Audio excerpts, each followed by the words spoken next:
mis le 26 février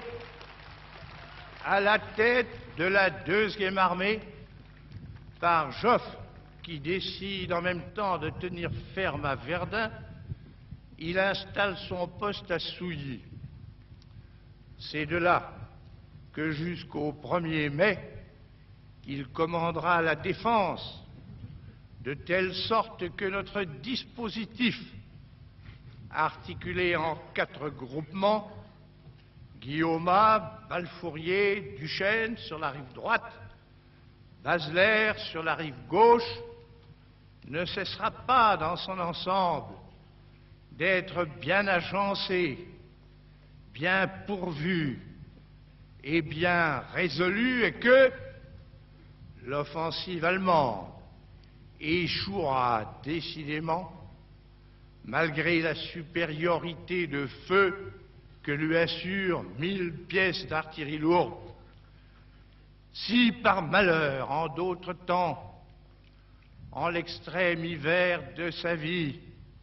au milieu d'événements excessifs, l'usure de l'âge mena le maréchal Pétain à des défaillances condamnables, la gloire qu'il acquit à Verdun, qu'il avait acquise à Verdun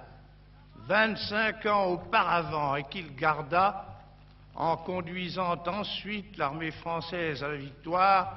ne saurait être contestée ni méconnue par la patrie.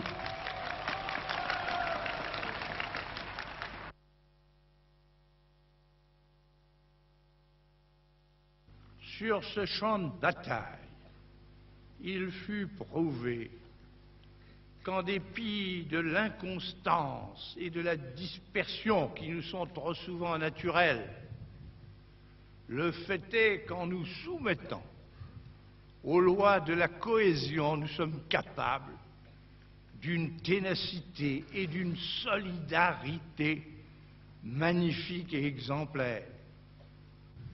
La seconde leçon que nous enseigne Verdun s'adresse aux 2 peuples dont les armées furent aux prises si chèrement et si courageusement dans une Europe qui doit se réunir tout entière après d'affreux déchirements, se réorganiser comme le foyer capital de la civilisation, reparaître comme le guide principal d'un monde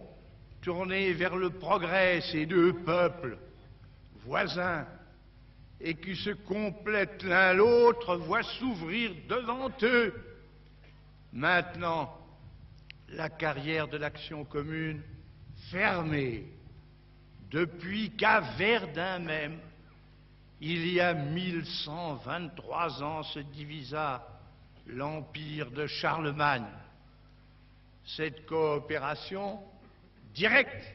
et privilégiée, la France l'a voulu, non sans mérite, mais délibérément, quand elle concluait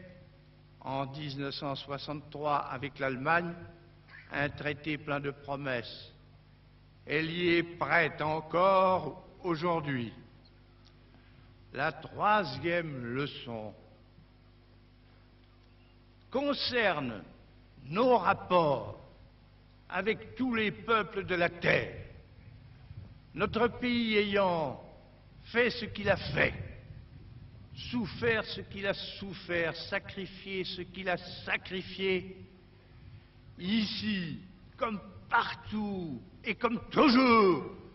pour la liberté du monde, a droit à la confiance des autres. S'il l'a prouvé hier en combattant, il le démontre aujourd'hui en agissant partout dans l'univers, non pas pour prendre et pour dominer, mais pour aider où que ce soit à l'équilibre, au progrès et à la paix. C'est ainsi que la leçon de Verdun est liée directement à notre effort d'aujourd'hui. Puisse en être raffermie la foi de tous les Français et l'espérance de tous les hommes en la vocation éternelle de la France. Vive la France!